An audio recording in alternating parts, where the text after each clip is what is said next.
used to mourn all her life that cheering he was brave. 'Twas a dirty little coward that shot Mr. Howard, and they laid Jesse James in his grave. 'Twas a Saturday. Jethro and me's awfully worried about Granny. What's she doing? Nothing. Just sitting in the kitchen, rocking and staring at the wall. She won't talk to nobody nor say hi to her. Yeah, I noticed Granny kind of drooping this morning. I reckon she misses Pearl. But them two was always scrapping. I reckon that's what she misses. You know, Granny's a lot like that band of yours, Ellie. She loves to scrap. That's the truth. Used to pleasure her considerable to throw Aunt Pearl out of her kitchen. Yeah, Granny don't want no one cooking in there except her. Jethro, I think you just come up with an idea. I did? What was it? Ellie will go out there and act like she's going to fix up a mess of victuals. That'll get Granny's hackles up. You take care of her for me, Jethro. Now, Ellie Mae, I know it's against your nature, and I know how much you love your Granny. But for her own sake, I want you to try to be real spiteful. Try to get her riled up. Do it, Paul. Hey, Uncle Jed, can I go too? After all, it was my idea. Wasn't it? Yeah, Jethro. And take that bandy along with you. Ain't nothing riles Granny more than chickens in the kitchen.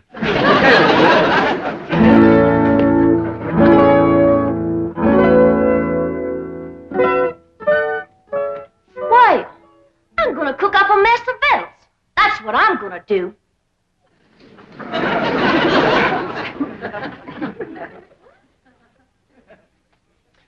I'm gonna get out every pot and pan in this here kitchen, and I'm gonna whomp up the doggonedest meal anybody ever tasted.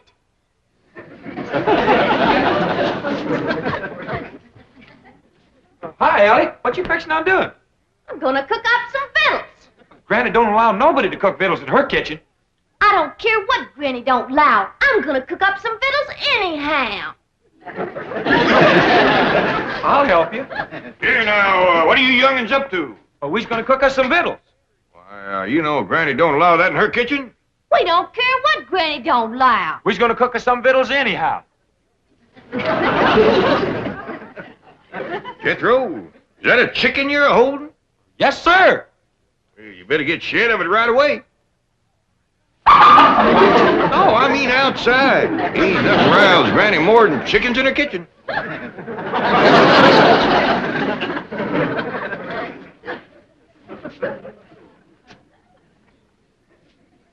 This is worse than I thought. Don't nothing rile her up. We gotta try harder. Ellie Mae, what you figuring on cooking? Grits. Grits? Why, your Granny just cooked a mess of grits last night.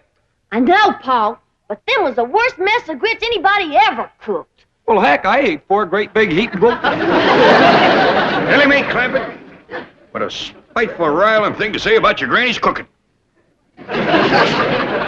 Child is right, kid. I can't do nothing no more.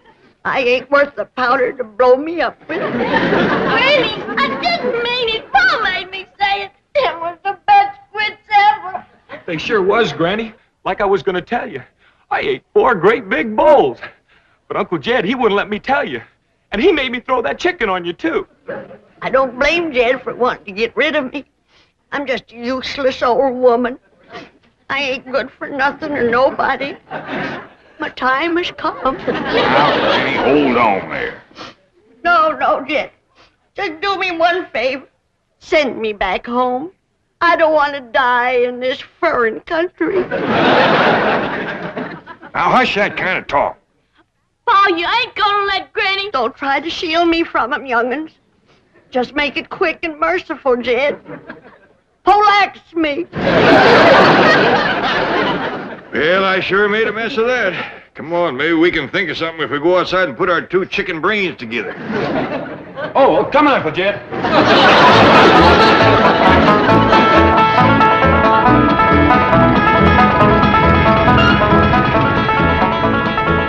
You wait here, I'll go and see Mr. Drysdale. I asked Miss Jane to come to supper, too. Mr. Drysdale, look who's here. I don't want to be no bother. Well, it's always a pleasure to see you, Mr. Clampett. Sit down. Thank you. Well, now, what can I do for you? Well, I got a little problem. Your problems are my problems. What's troubling my favorite depositor? Well, who? You, Mr. Clampett, you. Oh, well, you see, it's Granny. That poor little old woman is feeling lower than a fat frog in a dry well. Well, now, we must do something to cheer her up. Indeed, we must. You see, back home, we just have a bunch of neighbors in and have us a do. Ain't nothing pleasures Granny more than doing for folks. Doing? Yeah, you know, womping up a big feed, tapping a keg of her cider, seeing everybody has plenty to eat and drink and has a good time. Can't Granny do that here? Well, you folks is about the only ones we know. We'll be happy to come. Just say when. I reckon the sooner the better. How about tonight? I'll be right in Beverly. Miss Drysdale in town? Yes, she is, and she'll be delighted to come. Delighted. I would rather face the firing squad. Honey bun, please. I cannot picture myself with my fine old Boston background sitting down to dine with those prehistoric hillbillies. Don't. Milburn, I have told you repeatedly I will not mingle socially with the Clampetts. And I have told you repeatedly that their money is the pillar of this bank. Money isn't everything. Only if you have plenty, which you will not unless you go to Granny's dinner because I will cut off your allowance. Try me. You brute! Associating with Jed Clampett has made you the same kind of a man that he is. Oh, no, Margaret. If I were the kind of man Jed Clampett is, I wouldn't waste time talking. Oh, no. I would put you across my knee and paddle your fine old Boston background. Chief, Mrs. Drysdale, this is indeed a red-letter day. Guess who has just landed on the roof? Well, it's a little early for Santa Claus. No, indeed. It's our distinguished chairman of the board, Mr. Martin Van Ranserhoff. What? Well, I thought he was on the world cruise. No, he's anchored his yacht off Balboa and helicoptered in to see you. Mr. Van Ranserhoff. Marty Milburn, call me Marty. You know Mrs. Drysdale. Oh, yes, of course. Congratulations. Congratulations for what? Well, I think you should be the first to know I'm elevating your husband to the board of directors. Board of directors? Nice, Simon. Yes, well, he deserves it. Any man that can land the Clampett account is my kind of banker. And I want the two of you to celebrate with me having dinner on my yacht. Well, thank you. We'd be delighted. I have a new French chef that's a genius. Every meal is an adventure. Sounds marvelous. But darling, have you forgotten that we're dining with the Clampetts this evening? Oh, well, don't worry about that. I'll call it off. Oh, no, we won't. There's one man I want to meet, J.D. Clampett. Business genius. Financial wizard. Shrewd, calculating, incisive. Mr. Clampett? Who told you Mr. Clampett was that kind of a man? You did. I did? Yes, right after you landed the account. Oh, then, yes. Well, he's still the same kind of man, isn't he? Of course, certainly. He's Crude. What was that? shrewd. Thank you, Margaret. That's just the word I was looking for. Come on, dear. I'm sure you want to rush out and buy yourself a new wardrobe to celebrate your husband's promotion. I'm doubling your allowance. Children, now you see what trouble mingling with the lower classes can bring. What do you intend to do? Just what any decent, sensible man would do who has lied his way into trouble. I'm going to lie my way out. Oh, Mr. Van Ranselhoff. Marty. Oh, yes, Marty. Well, the Clampetts won't be able to have dinner with us on your yacht. Well, why not? Well, it was foolish of me to forget this, but they're rather susceptible to seasickness, sort of a family characteristic. Well, that's ridiculous. They won't get seasick on my yacht. Compared to mine, the Vanderbilts have a rowboat. The whole dining saloon is as solid as this building. Just being near the ocean upsets them. Yeah, what a shame. I was going to fly the entire Lido Dupree show down from Las Vegas. Entire company, a little entertainment during dinner. What's a meal without some atmosphere, huh? Just one of those things. Now, I'll tell you what you do. Jane, charter me a jet. See, we'll fly everywhere to Hawaii, have a little luau, everywhere, moonus or mawa. The hula, you do the hula? It'll be a ball. I'm sorry, they're also subject to air sickness. You just can't have an ordinary dinner for a sophisticated man of the world like J.D. Clampett. Sophisticated man of the world? That's what Milburn says. Bon vivant, international financier. Those were your exact words. They were?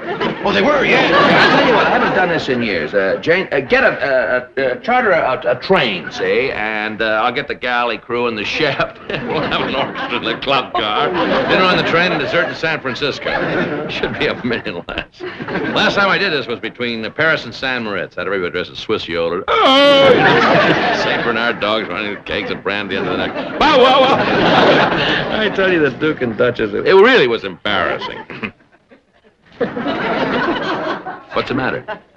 They get train sick, too. Well, how do these people travel? In space capsules? Well, just don't stand there. Come up with an idea. I'm racking my brain, believe me. Granny, look-a here. I learned Earl a new trick. He's a dead rooster. Dog. Just put us both in a pine box and send us home for burying. He ain't really dead. He's just playing. Look at this. See? He's alive. More than I can say for me. Ellie, you just stop playing with that chicken. You got lots to do. What, Pa? Oh, cooking for company, that's what. We're having a big doing. Well, who's all coming? Well, Miss Hathaway, Mr. Drysdale, Miss Drysdale, I don't know who all. Well, what'll I cook? Well, the fanciest spread ever. Jethro's out right now getting some fresh victuals. I reckon you can start heating the water for the owl soup, and I'll go down the cellar and fetch up some salted possum. Hold on, everybody. We's having a do, I'm gonna do the doing. Now, you may get this chicken out of here. Nothing roused me like chickens in my kitchen. And the rest of you scat, too. Ellie Mae, you set the table in the fancy eating room. Jed, you go cut me some fresh greens. Oh, we're gonna have a doing for the folks next door. I'll bake 'em up a possum and plenty victuals more. We'll have a keg of cider and a little Mountain Dew, and we'll all have ourselves up hullabaloo.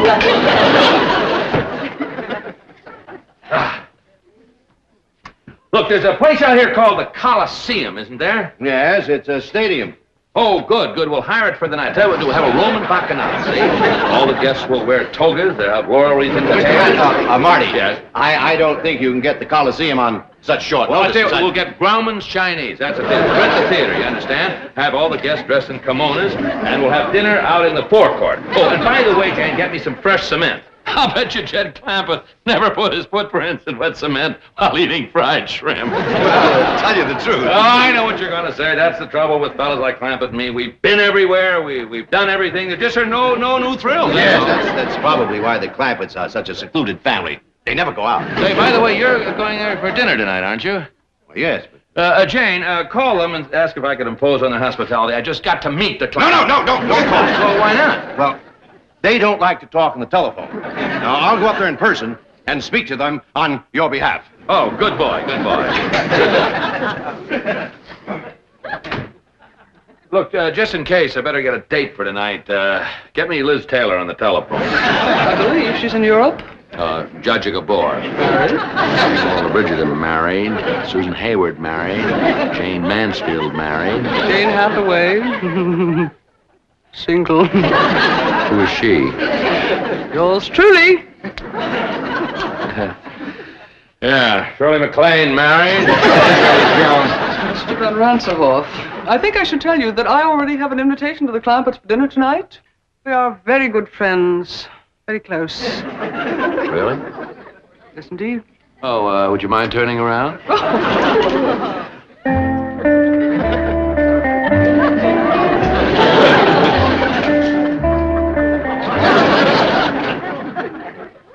Debbie Reynolds is married. Mr. Van Ranserhoff, I think you should also know that the Clampetts do not, as they say, cotton to strangers. Miss Hathaway, let me say that, you have a date for this evening. Jolly good. But, a word of caution. The fact that I have appeared eager might lead you to believe that I am a girl with whom you could take liberties. Nothing could be further from the truth. I permit no familiarity on the first date. Bless you, my girl.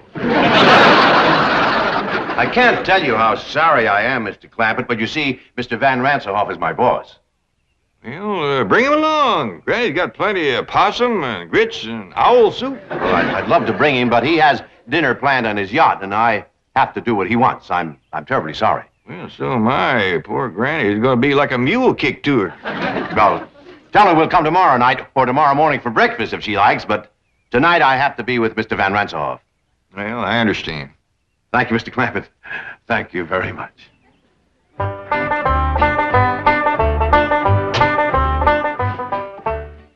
Better not bring these in to Granny just yet. When she hears the news, she's liable to commence flinging them. Give him a knife, Jed. Just heard the news. Simmer down, Granny. You can't catch Mr. Drysdale. He's done gone. What do I want to catch him for? Coming back here tonight with Miss Jane and Mr. Ranselhoff. Is Mr. Ranselhoff coming here? Sure he is. Miss Jane just called to see if he got the invite. I said, shucks, he don't need no invite. Just bring him along. Hey, doggy. If Mr. Ranselhoff is coming, then they's all coming, because he's the boss. Oh, we're gonna have a doing for the folks next door. Jane and Mr. Ranselhoff, and that makes 4. Take a cider and a little Mountain Dew, and we'll all have ourselves a hullabaloo.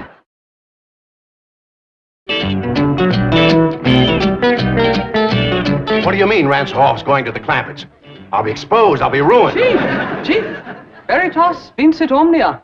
If that's the name of a poison, get me some. Means the truth conquers all. Tell Mr. Van Ranselhoff the truth. Admit that you deceived him. Do you know what happened to the last man who admitted that to Ranselhoff? He is now working at the bank at Moose Jaw, Alaska. He goes to work in a dog sled. I have an idea. I am Mr. Van Ranselhoff's date tonight. I'll tell him the truth. I'll pick a romantic moment and seal it with a kiss. Are you kidding? He has a bank north of Moose Jaw. Wait till you see the divine gown I purchased. It was designed especially for an evening on a yacht. We'll take it back and try to get something as good for a day on a dog sled.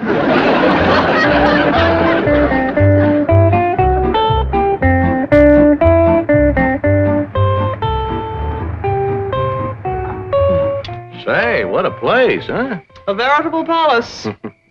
I hope this isn't one of those dull, stuffy, formal parties, you know. Last week I went to one at Buckingham Palace with the liveried servants and the protocol. Not a laugh all evening. Well, I doubt very much it will be formal. On the contrary, Oh, don't tell me. I love surprises. Elsa Maxwell gave me a surprise party last month at the Waldorf Astoria. Converted the main ballroom into Sahara Desert. Sand dunes and camels, real camels. Everybody came as chic. She came as a belly dancer, and I was Lawrence of Arabia. Oh, what a laugh.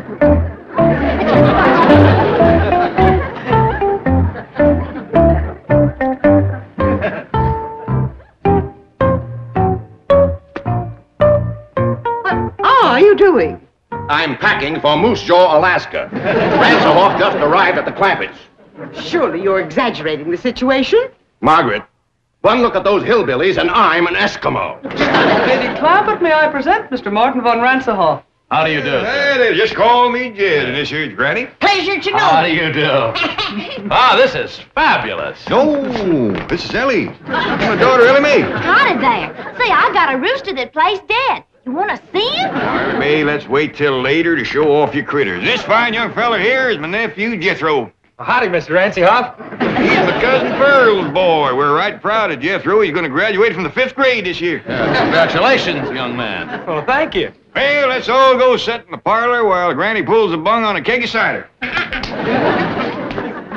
Jane, this is marvelous, simply marvelous, and what a surprise. Who would think that a stuffy millionaire like Clampett would come up with a hillbilly party? The man is a genius, and those accents, they must have been practicing for weeks. Longer than that. Yes, when do they start the hoedown or the square dance or whatever they're going to do? Oh, excuse me, Mr. Ranselhoff. Marty. Well, come on, Marty. Once Granny pulls the bung on that cider, it evaporates awful fast. Look, we'd like to get in the spirit of the party. Have you got any more clothes like the one that you're wearing? Sure. Ellie Mae, Jethro. Take these folks upstairs and get them some party clothes. Sure. Hathaway! Miss Hathaway! Jane!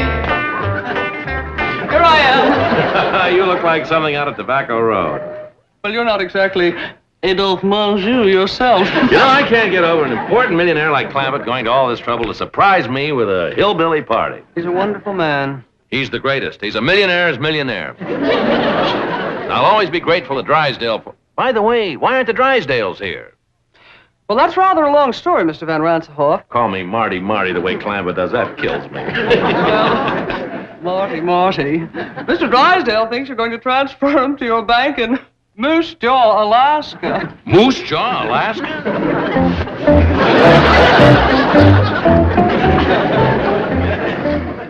Milburn, what are you doing? I'm trying to figure out if I can convert these into snowshoes. I've had enough of this ridiculous nonsense. Are we going to dinner or not? No, that depends.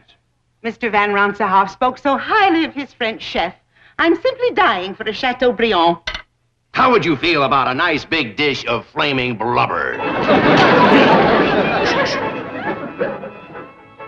I hear square dance music. What does that mean? It probably means that Ranshoff has left. He's on his way over here, and we're on our way to Moose Jaw.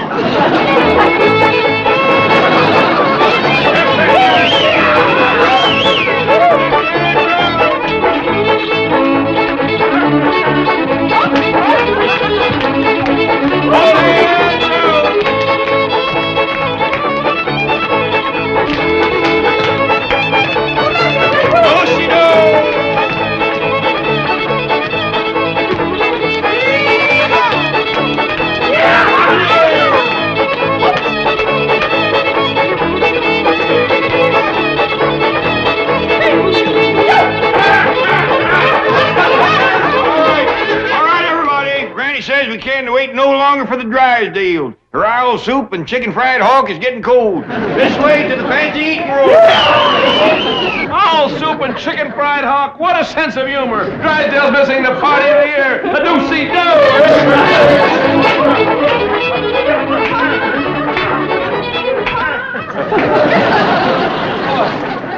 Dinner in the billiard room. This is priceless. Now, before we all sit down, there's a couple things I better explain to you, Marty.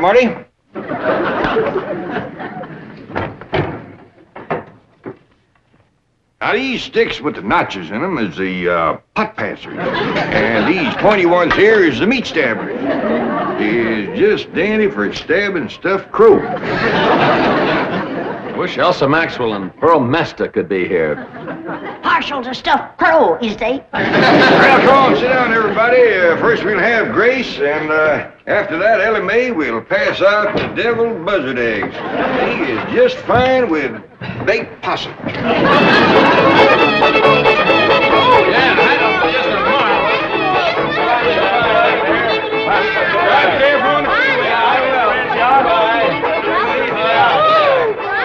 I tell you, fabulous. Is that fabulous? I tell you, I've been to parties all over the world, but this is the cleverest, the most original, and what food? Imagine calling roast pheasant au jus stuffed crow with gopher gravy. I noticed that you didn't eat much. Oh, the excitement of the evening. Yes, I must say, I don't blame you. I can hardly wait to get back from that around-the-world cruise to see what kind of party they're going to plan for me next. Oh, Marty! Granny says you seem so fond of her deviled buzzard eggs, she wanted you to have these to take home with you. Well, thank her for me. You bet I will. Good night. Good night. Is that beautiful? Still in character.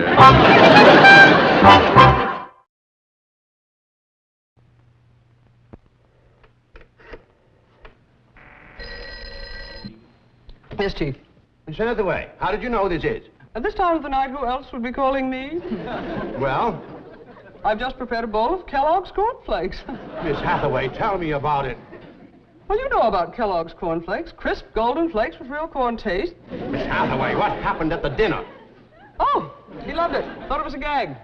You're in, Chief. Board of Directors. Keep talking, Miss Hathaway. Victory came at precisely 9:47 when Mr. Van Ranshoff declared that you were... Corniest flakes anybody makes, Kellogg's. The Beverly Hillbillies has been presented by Kellogg's Corn Flakes. Corniest flakes anybody makes, Kellogg's. from Kellogg's of Battle Creek.